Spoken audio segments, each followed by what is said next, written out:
उसकी इंक्वायरी चल रही है, इंक्वायरी में आएगा।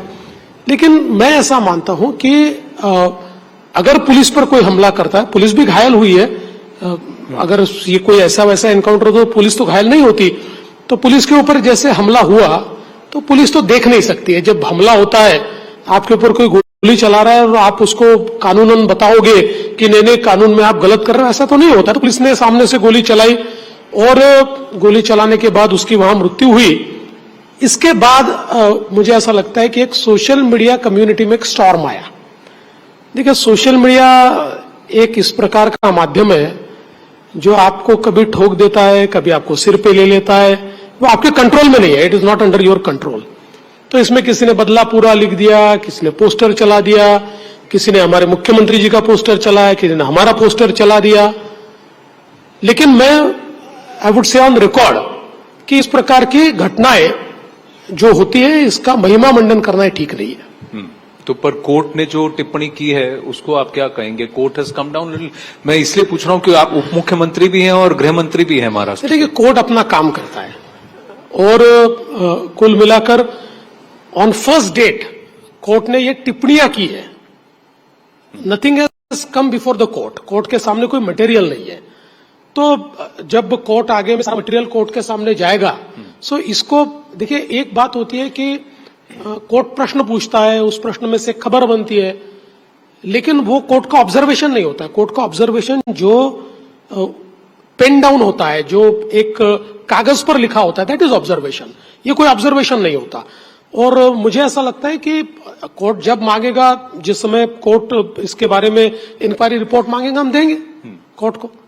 एक तरफ होर्डिंग बदला पूरा हुआ और आज सुबह आपके ऑफिस में कुछ हुआ जहां एक महिला आ गई, नेम पोर्ट तोड़ दिया, फिर फ्लावर पार्ट हो गया।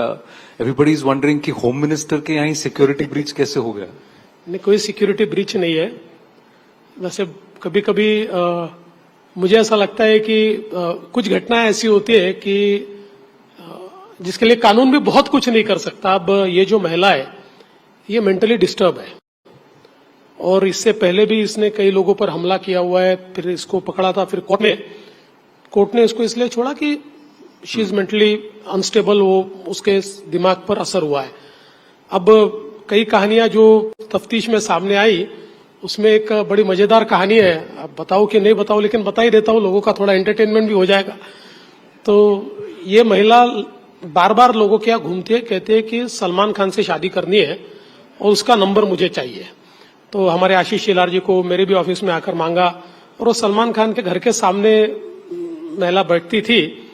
और अब क्या, वहां ये विष्णु के कारण वहां बड़ी टाइट सिक्योरिटी हो गई है, तो वहां भी किसी को बैठने नहीं देते। तो उसको वो गुस्सा था कि ये पुलिस वाले क्यों भाई हमको यहाँ बैठने नहीं देते। और वो तो बड़ी बड़ी अब इतनी स्टोरियां सामने आई, तो शी इज मेंटली डिस्टर्ब। वो अभी जब उनके घर पर हमारे मीडिया वाले भी गए तो लोगों ने बताया कि ये चाकू लेकर घूमती है, हम लोग भी परेशान है। पर अब देखिए, कोई मेंटली डिस्टर्ब है तो इसके ऊपर कानून भी क्या कार्रवाई करे, एक बड़ा प्रश्न होता है। तो हर जगह कोई कानून काम नहीं करता है। तो मुझे ऐसा लगता है कि इस घटना को एक घटना समझ के छोड़ देना चाहिए। तो सलमान खान के आगे आपने बंदोबस्त कर दिया, तो इसलिए वो आप पे गुस्सा हो गई कि आपने उनका क्यों वहां पर ऐसे कई स्टोरियां अब उसके बारे में सामने आई है, मुझे पता नहीं है।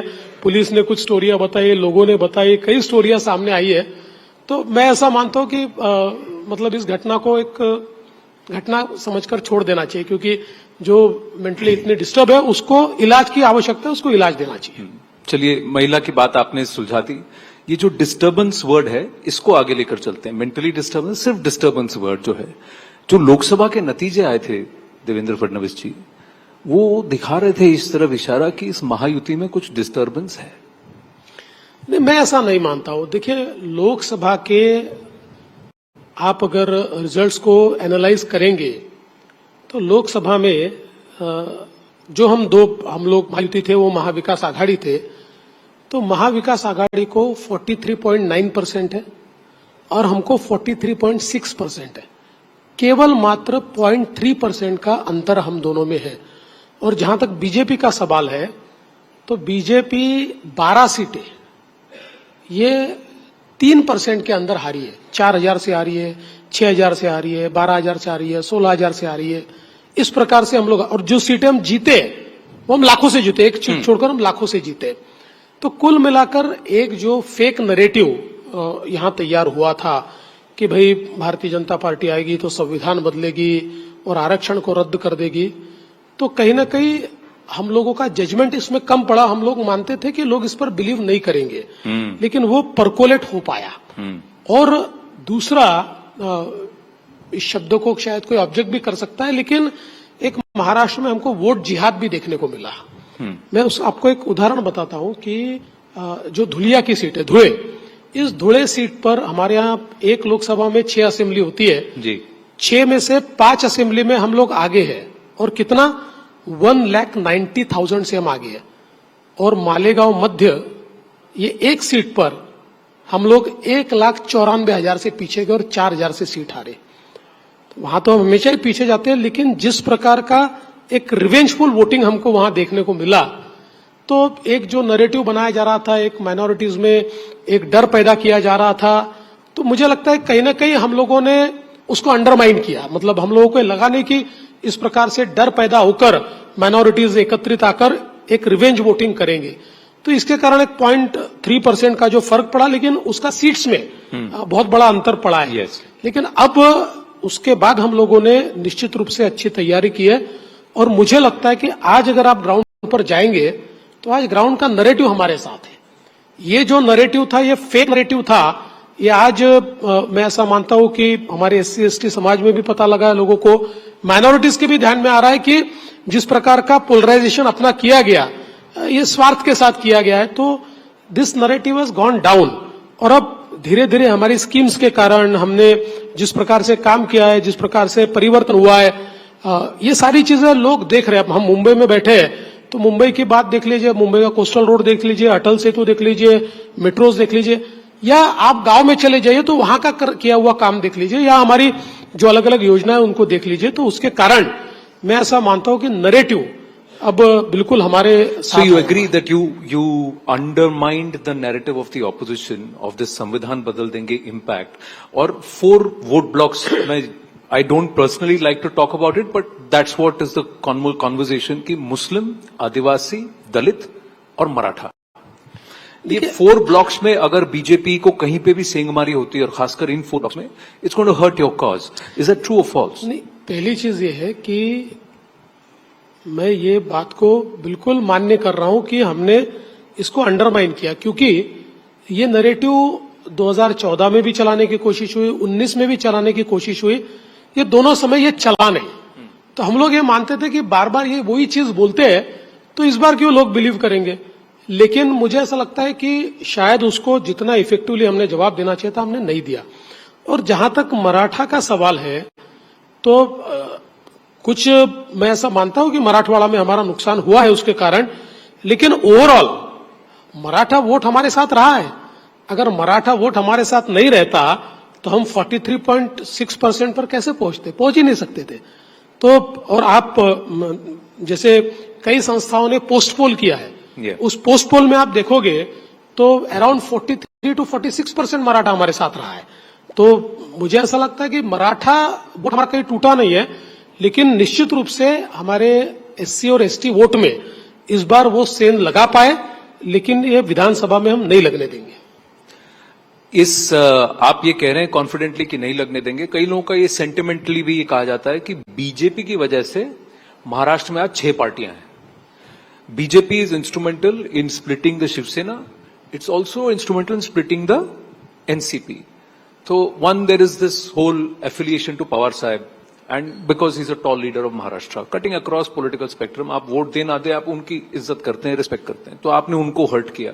दूसरा, ठाकरे लेगेसी में ही आपने क्वेश्चन मार्क लगा दिया। ये सब काम बीजेपी ने किया। ये दिस इज अ सेंटिमेंट। एक जमाना होता था कि देश में कुछ भी होता था तो कांग्रेस के लोग कहते थे RSS का हाथ है। वो तो अभी कहते हैं। हाँ, अभी भी कहते हैं। उसी प्रकार से देखिए, दोनों पार्टियां टूटी है तो केवल सत्ता की लड़ाई में टूटी है। अपने बेटे बेटियों को सत्ता देनी है, उन्हीं को लीगेसी देनी है, उन्हीं के हाथ में पार्टी देनी है, इसलिए ये पार्टियां टूटी। देखिए, शरद पवार जी की पार्टी हम तोड़ पाए, जिन्होंने जिंदगी भर लोगों की पार्टियां तोड़ी, उनकी पार्टी हम तोड़ पाएंगे, ये पॉसिबल था? अरे भाई, उनकी पार्टी उन्होंने खुद तोड़ी। उन्होंने तोड़ी, इसका कारण यह है कि एक नेचुरल लीगेसी उनकी अजीत दादा के पास इतने सालों से उन्होंने दी थी, और अब उनको ये लगा कि नहीं, अजीत दादा को नहीं देनी है legacy, he wanted to give it to Supriya Tai. तो कहीं ना कहीं राजनीति में और इस प्रकार की जो पारिवारिक पार्टियां होती है, उन पार्टियों में हमेशा ये प्रॉब्लम होता है कि जब लीगेसी राइटफुली नहीं मिलती है तो उससे पार्टियां टूटती है। तो अजीत पवार को जब लगा कि I am push to wall, अब मेरी तो राजनीति बची नहीं है, तो उन्होंने पार्टी तोड़ी, वो हमारे साथ आए।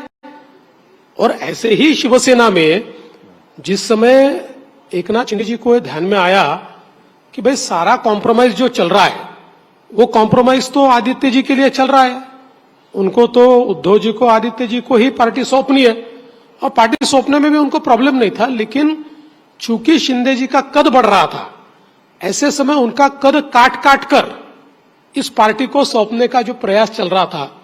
और तीसरी सबसे बड़ी बात यह थी कि अल्टीमेटली देखिए, उनका तो जो पार्टी बड़ी हुई वो हिंदुत्व पे हुई, और हिंदुत्व छोड़ने के बाद हम लोगों के पास जाकर वोट मांगेंगे कैसे, ये भी एक सवाल उनके पास था। तो इसलिए वो भी बाहर निकले। अब हाँ, ये जरूर है, हम तो कोई राजनीति में भजन करने के लिए तो बैठे नहीं है, तो कोई अगर हमारे साथ आता है तो हम लोग उनको साथ में लेंगे, और साथ में लेकर हमने सरकार बनाई। इसमें देवेंद्र जी एक बात यह है कि आप सरकार बना पाए तो एकनाथ शिंदे जी सपोर्ट, फिर और वो वहां पर एक आइडियोलॉजिकल मैच, आप हिंदुत्व की बात कर रहे हैं, पर अजीत दादा पवार जैसे ही आते ही आपका भी आइडियोलॉजिकल प्लान डिफ्यूज हो गया, और जो 3-4 दशकों से उनके खिलाफ लड़ रहे थे, आज आपने उनसे कहा कि भाई साथ में लड़ो। तो कई जगह हमने लोकसभा में देखा कि एक दूसरे को गिराने में लगे हुए हैं, कुर्सी खींचने में लगे हुए हैं। तो फिर आप खुद ही अपने आइडियोलॉजिकल प्लान से हटे नहीं? देखिए, कैसा होता है कि पॉलिटिक्स में कई बार आपको पॉलिटिकल अर्थमेटिक की चिंता भी करनी पड़ती है। और कुल मिलाकर जिस समय हम लोग और शिंदे जी सरकार चला रहे थे, उस समय हम लोगों की जो सरकार की पॉपुलैरिटी वो भी बढ़ रही थी, हमारा वोट शेयर भी बढ़ रहा था। लेकिन फिर भी एक चीज हमारे ध्यान में आ रही थी कि कहीं ना कहीं इस वोट शेयर को और बढ़ाने की आवश्यकता है। और ऐसे समय जब अजीत दादा वहां से बाहर निकले, तो हम लोगों ने एक अर्थमेटिक अपना ठीक करने की कोशिश की कि भाई इनको भी हम साथ लेंगे तो हमारा अर्थमेटिक और ज्यादा ठीक होगा। और हाँ, ये बात जरूर थी कि अजीत दादा के साथ हमारी आइडियोलॉजिकली कोई दोस्ती नहीं थी। तो इसलिए मैंने तो बहुत स्पष्ट रूप से इससे पहले भी पब्लिक फोरम से ये कहा है कि शिंदे जी के साथ हमारी जो अलायंस हुई, ये इमोशनल अलायंस है, एक it's not just a political alliance, it's emotional alliance. Ajit दादा के साथ जो हमारा अलायंस हुआ वो it's purely political alliance. Politics में कभी कभी आपको इस प्रकार के अलायंसेस करने पड़ते हैं। ये हो सकता है कि अब अजीत दादा भी बदले बदले से है, वो भी कहीं ना कहीं हमारी आइडियोलॉजी जिस दिशा में जाती है उस दिशा में उनका भी प्रवास शुरू है। तो अगर वो प्रवास वैसे ही चलता रहा तो शायद उनके साथ भी इमोशनल हमारा अटैचमेंट होगा। आज तो पॉलिटिकल अटैचमेंट है। तो मुझे लगता है कि उस समय हमको जो ठीक लगा हमने निर्णय किया। अभी ये जो 288 सीटों का युति है, इसमें किसका कितना शेयर होगा? जैसे समाप्त हो जाए तो आपको बता ही देंगे, सबसे पहले आपको ही बता दूंगा, आप चिंता ही मत करो। पर कहीं इसमें बीजेपी लीड प्लेयर रहेगी, भूमिका आपकी एज अ लार्जर पार्टी रहेगी? देखिए, आज कोई कह रहा है कि 140-50 सीटों पे सहमति है, बाकी अभी भी थोड़ा सहमति 200 सीटों पे बन गई हमारी। अच्छा, हाँ, और बहुत थोड़ा काम बचा है हमारा। लेकिन आज ऑल सेड एंड डन, जो महाराष्ट्र की राजनीति जानता है उसको यह पता है कि महाराष्ट्र की नंबर 1 पार्टी बीजेपी ही है। अभी जब लोकसभा में हमारी सीटें कम हुई, तब भी सबसे ज्यादा विधानसभाओं में, 6 पार्टी में सबसे ज्यादा विधानसभाओं में बीजेपी आ गई है। तो सबसे बड़ी पार्टी बीजेपी है। हाँ, जब कोएलिशन पॉलिटिक्स होता है तो आपको साथ वालों को कुछ न कुछ देना पड़ता है, और कोएलिशन पॉलिटिक्स में हर चीज आपके मन मुताबिक नहीं होती है। तो कुछ चीजें देनी पड़ेगी, कुछ चीजें लेनी पड़ेगी। हम जल्दी पूरा कर लेंगे, और जैसे पूरा होगा हम आपको बता देंगे। एमएनएस एनडीए के साथ है, एकनाथ शिंदे जी के साथ दिखते हैं, आपके साथ नहीं दिखते हैं राज ठाकरे? नहीं, राज ठाकरे हमारे मित्र हैं, उनके भी मित्र हैं, कभी हम उनको मिलते हैं, कभी वो हमको मिलते हैं। पर देखिए साथ में खिलेंगे खिलेंगे अभी ऐसा चुनाव है के मैदान कि में? उनकी भूमिका क्या है। जैसे लोकसभा में उन्होंने भूमिका अपनी घोषित की थी कि मैं कैंडिडेट नहीं लड़ाऊंगा, मैं मोदी जी को समर्थन दूंगा। तो he was not part of NDA but he was supporting NDA. अब विधानसभा में तो ऐसी भूमिका वो ले नहीं सकते, क्योंकि उनकी पार्टी अगर विधानसभा में भी वो लेंगे तो उनकी पार्टी के एस्पिरेंट्स का क्या होगा। तो वो तो चुनाव लड़ना चाहते हैं। तो अब जिस प्रकार से उन्होंने कहा है मैं पूरी तैयारी कर रहा हूं, महाराष्ट्र में लड़ने की तैयारी कर रहा हूं, तो अभी देखते हैं क्या होता है।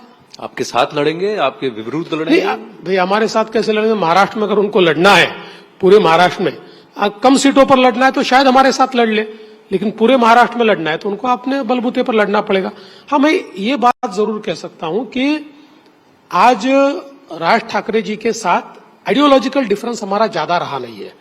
बिकॉज आपको ये पता है कि पिछले 4-5 सालों में राज ठाकरे जी ने भी एक प्रकार से एक व्यापक हिंदुत्व की भूमिका ली है। तो हम लोग हमेशा कहते हैं कि क्षेत्रीय अस्मिता जो होती है वो तो आवश्यक है ही और उसको कोई चैलेंज नहीं कर सकता है। महाराष्ट्र में तो मराठी आदमी की बात होनी ही चाहिए, लेकिन उसके साथ साथ एक हमारी नेशनल एक अस्मिता भी, एक राष्ट्रीय अस्मिता भी है। तो वो जो नेशनल आइडेंटिटी है, वो नेशनल आइडेंटिटी हम ऐसा मानते हैं कि एक हिंदुत्व, व्यापक हिंदुत्व एक हमारी नेशनल आइडेंटिटी है और उस आइडेंटिटी को राज ठाकरे जी ने स्वीकारा है। तो मुझे लगता है कि इसीलिए हम लोगों के मतलब बहुत ज्यादा डिफरेंसेस नहीं है, but ultimately we are different parties और सभी के लोगों के एस्पिरेशंस है, तो अपने अपने पार्टीज के एस्पिरेशंस के लिए लड़ना तो पड़ेगा। आप कह रहे हैं कि साथ आप निमंत्रण दे चुके हैं कि साथ में लड़ते हैं, या अभी आज कह रहे हैं? हर चीज नेशनल टीवी पे थोड़ी बताई जाती है। नहीं, पर इशारा तो कर सकते हैं। इशारा भी नेशनल टीवी पे नहीं करते, हमारे पास इशारा करने के लिए बहुत जरिए है।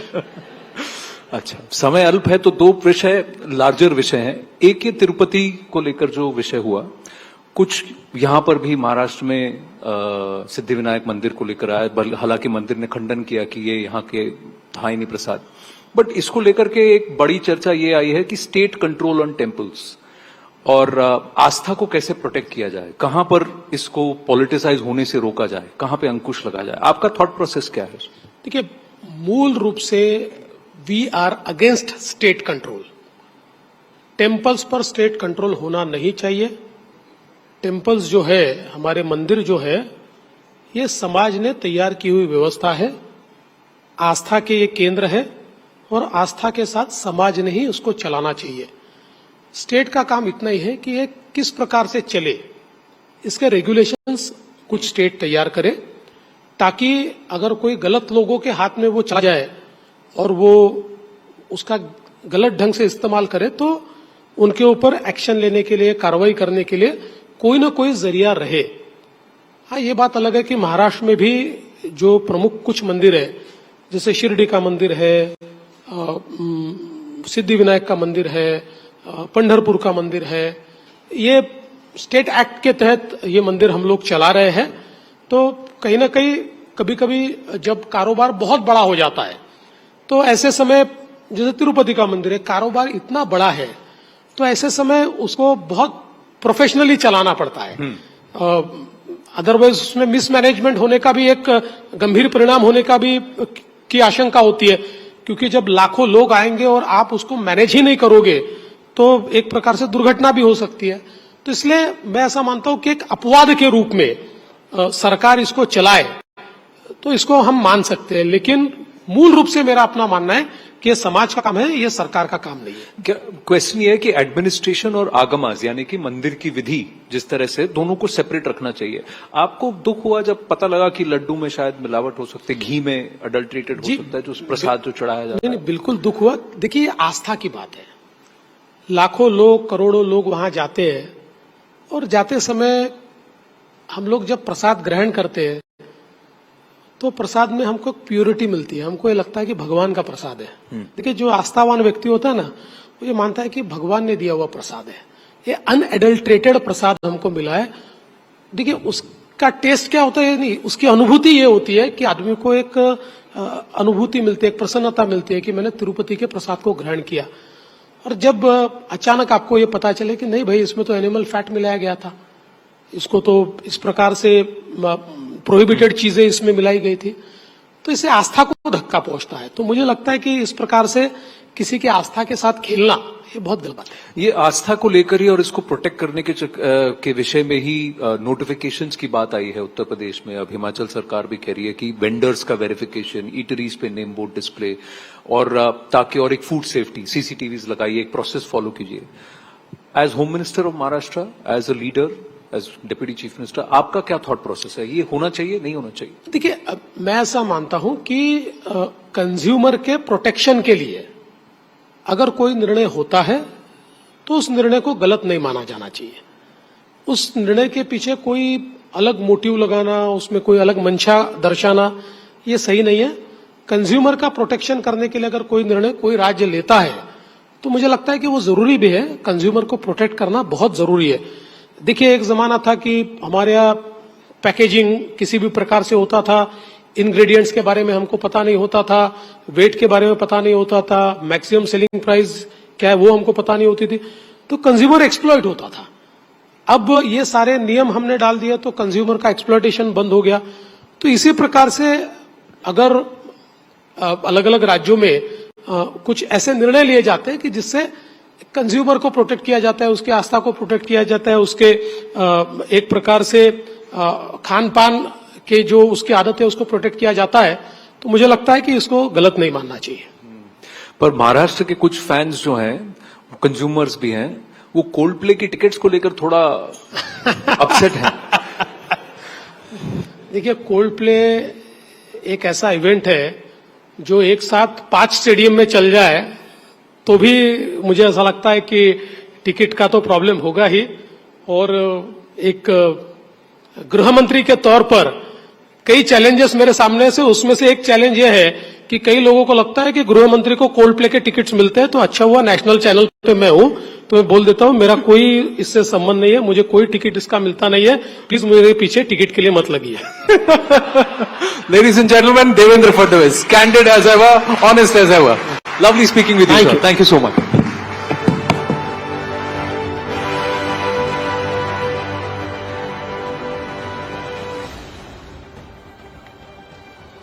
Thank you, Mr. Fadnavis. Thank you, Anand. Now it's time to bring in the other members in the Maha political arena. Now is a party, let's bring them on stage, which pride themselves, which somewhere echo the version that हार के जीतने वाले को भी बाजीगर कहते हैं. In this Maha political arena, the Congress indeed is the one which will be a party, or will it really play, say, a telling role in the forthcoming polls? Let's welcome the Maharashtra Congress leadership, including the state president Nana Patole, on stage in conversation with Zaka Jacob.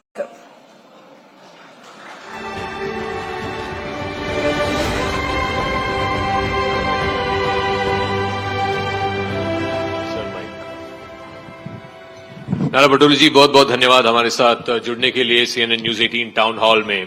अभी अभी आप देवेंद्र फडणवीस जी से भी मिले, आप लोग गले भी मिले, तो उन्होंने जब ये इंटरव्यू उनका जब संवाद चल रहा था, उन्होंने ये कहा कि उनके अलायंस में, महायुति में अभी 200 सीट